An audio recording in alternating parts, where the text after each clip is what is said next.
Hello guys! For today's video ay gagawa tayo ng Napolitan spaghetti. So all we need is sausage, garlic, green bell pepper, white round onion, and puree tomato. Kung wala naman kayong puree is pwede naman kayong gumamit ng ketchup. Siyempre magpapakulo na tayo ng tubig para sa ating spaghetti pasta. At habang hinihintay natin ito, ipiprito na natin ang ating mga ingredients. So una is ating ipiprito ang ating sausage. Ang spaghetti pasta pala guys is hindi ko siya hinahati sa gitna kasi magagalit ang mga Italiano. Charot. Kasi sa mga napapanood ko, ayaw na ayaw nila yun kasi parang pangbabastos yun para sa kanilang pasta. Kasi for them, ang pasta is very delicacy nila yun. So ayan, pinito natin yung sausage, hintayin natin siya mag-brown and then set aside. Isusutay natin ngayon yung ating white onion and then pag nasutay na siya, malambot na, ilagay na natin yung bell pepper and then yung ating garlic.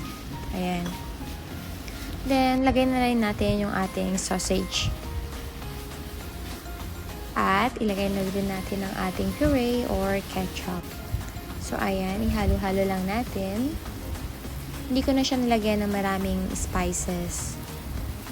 Kasi yan is talagang may lasa na siya. And then, nilagyan ko na lang din siya ng kaunting asin at tubig.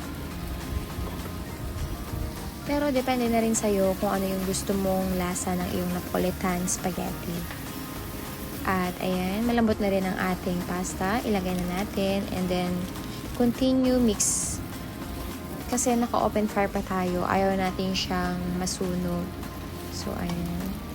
Ayan lang siya guys. Very easy and very yummy recipe of spaghetti. If you want to try guys, hindi kayo magsisisi kasi madali lang siya at masarap.